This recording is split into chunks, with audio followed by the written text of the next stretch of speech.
Hello guys, kumusta? I-share ko lang itong aking panglinis guys. Itong maliit na bote guys, nakakatuwa. Bakit? Kasi po, ano siya, isang ganitong maliit na bote, makagawa po siya ng 6 na ganito, spray bottle. Di nga, totoo. Kasi, tayo na ang mag-add ng tubig dito. So, ito kulay yellow kasi nga, no, puti pala.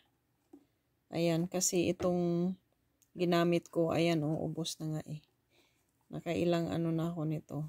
So, yan, lemon blossom siya. Tapos itong isa, spice apple. Ayan. So, natutuwa po ako kasi, I like the smell.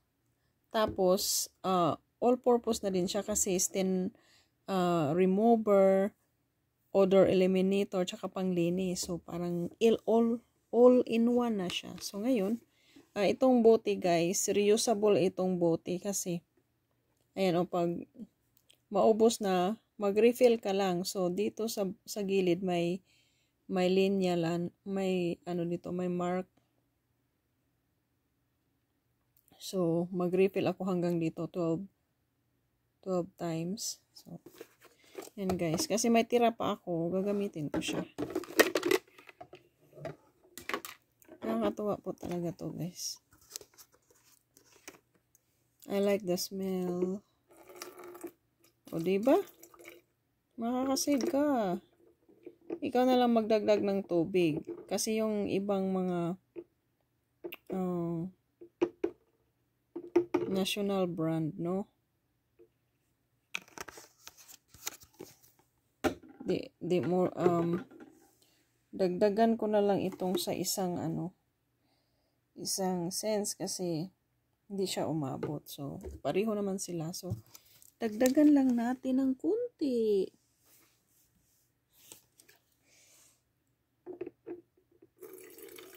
Twelve times. So, yun. Sa 12 times na. Tapos, dagdag lang tayo ng tubig. Meron akong tubig dito, guys. So, magdagdag ako ng tubig hanggang dito. Ayan.